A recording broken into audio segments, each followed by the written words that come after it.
Rodinei, olha o gol do Flamengo. Lá vem Rodinei, lá vem Rodinei, lá vem Rodinei.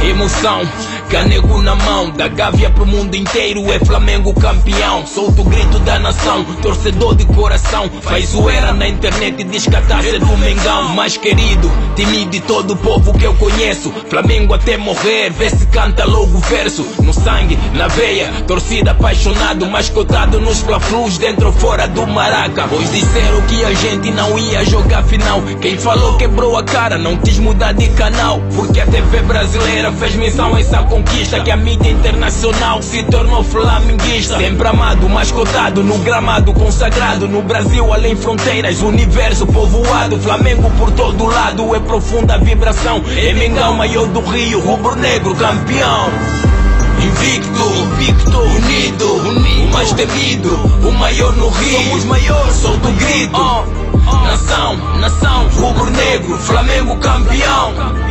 Invicto, unido, o mais temido, o maior no Rio, somos maiores, solta o grito.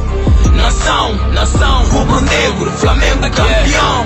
Acabou o caô, o guerreiro chegou, o guerreiro entrosou, o guerreiro marcou, Rodinei abraçou a oportunidade com confiança e força, muita garra fez o gol. A equipe venceu saindo atrás do resultado, com a entrega de todos nós e muito mais do Zé Ricardo, que soube trazer alegria no rosto do torcedor e soube explorar ao máximo a função de um jogador. Invicto no estadual, forte na Libertadores, com força dessa nação e de todos os jogadores, revivendo a emoção dentre todos os torcedores. A equipe que é do povo, povo de todas as cores. Levanta essa bandeira que a nossa estrela brilhou. No Rio somos maior, no mundo somos melhor. Uma vez Flamengo, Flamengo sempre serei. Seja na terra ou no mar, nosso lema é vencer.